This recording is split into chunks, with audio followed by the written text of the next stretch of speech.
To make this unusual book fold, you'll need a book around 300 pages. I'm using a soft cover book, so you're going to go ahead and take the front cover off. Ooh, that was squeaky. And the back cover off. Ooh. Huh, very squeaky. And I'm always looking for unusual book folds. So this one, I saw a picture of it. I'm like, I've got to figure out how to do it. And I finally did, and I love it. So what you're going to do is you're going to take the top right corner and bring it down along this seam right here, the gutter. Now this will show you exactly where you need to cut each page. So you're going to go ahead and put a straight edge or something so you know exactly where to cut it. So it's the base of that triangle. So you're going to go ahead and then you're going to take a straight edge.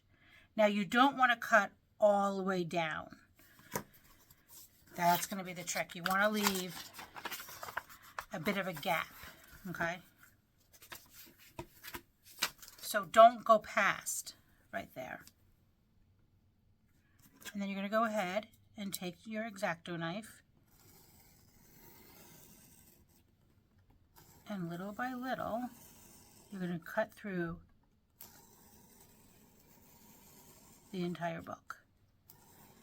Again, make sure you're not cutting all the way through because you want this to stay here.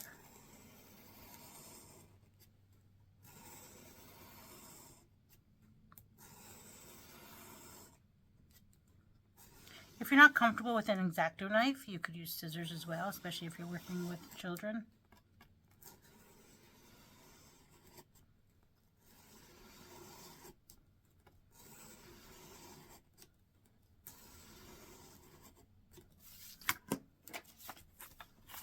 So, see how far we've gotten already.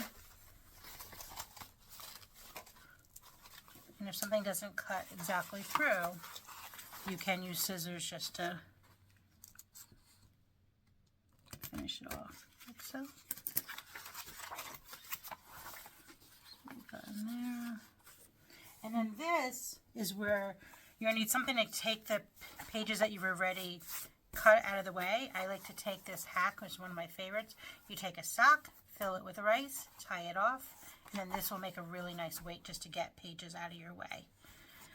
Now as you can see here, it's gone most of the way, so I'm going to go ahead and make that triangle again, just to make sure that measurement stays the same.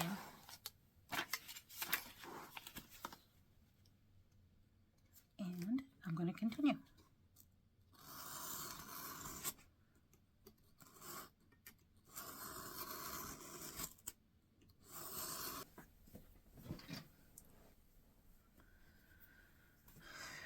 So once you've finished all the cutting, what you're going to do is you're going to take this in the middle, this bottom right, but it's actually the middle right, and bring it up to form a triangle.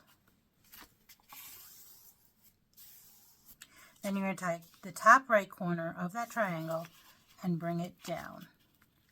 So you're forming a sideways triangle. And then for the bottom, again, I'm going to use that sock. Now for the bottom, you're just going to go ahead and do a half fold. Just fold it right in, like so.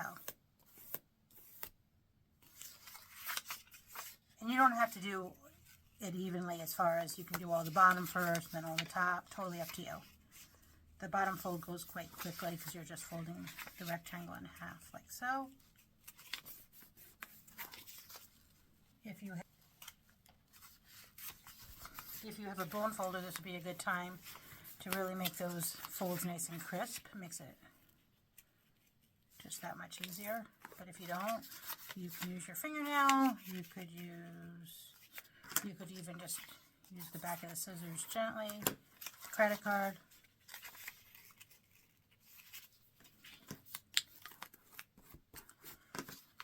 So I've done, so this is the bottom, what it looks like so far. Just like so. And then going back to my top. Again, it's that middle right corner. Bring it up. And then bring it back down. again. You can go ahead and use your bone folder to get those folds nice and crisp. But once you get a hang of this, it's quite an easy book fold, actually. The nice thing is there's no measuring. That's always nice.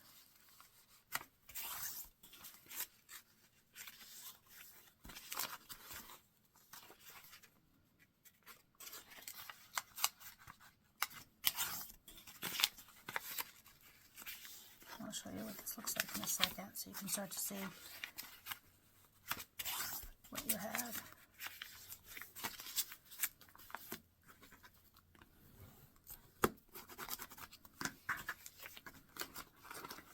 So this is what you have so far.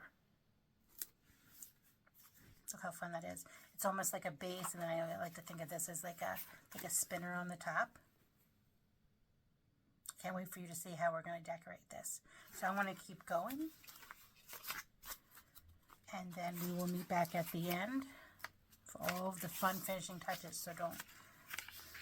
So make sure you stay tuned for that. So once you've finished, you're going to see here, it's just going to start to round around, and you really don't need anything to hold it closed. It just rounds it around like that, and you have this beautiful sculpture. Now, to decorate it, if you want, I'm going to go ahead and do this bead base right here, and I'm just using a little bit of hot glue to hold that into place, and then I'm going to put a decorative bead on top. Really like this one, again, with just a little bit of glue, and that will hold on to that. And then to finish that off, I'm going to put a little bit of glue on the very, very top.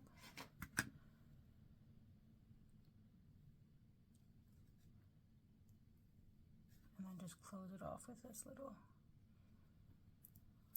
bead base as well.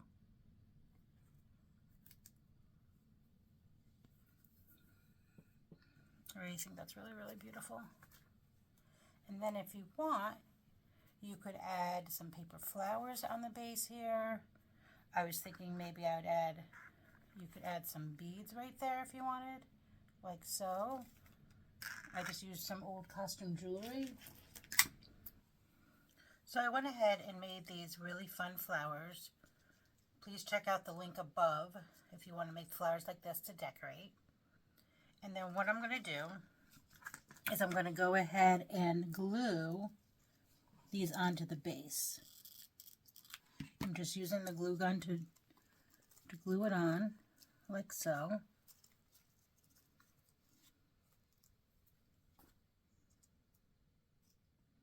And I made the beads in the middle of these flowers match the beadwork that I put here.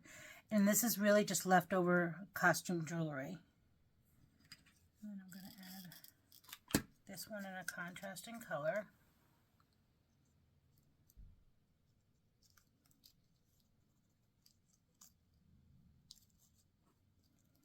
Like so. And then I'm going to add a few more cascading down here. So I think I'm going to start, I'm going to do probably one here, just cascading down like so. So however you decide to decorate, have fun, enjoy, use all sorts of upcycled materials. Happy folding.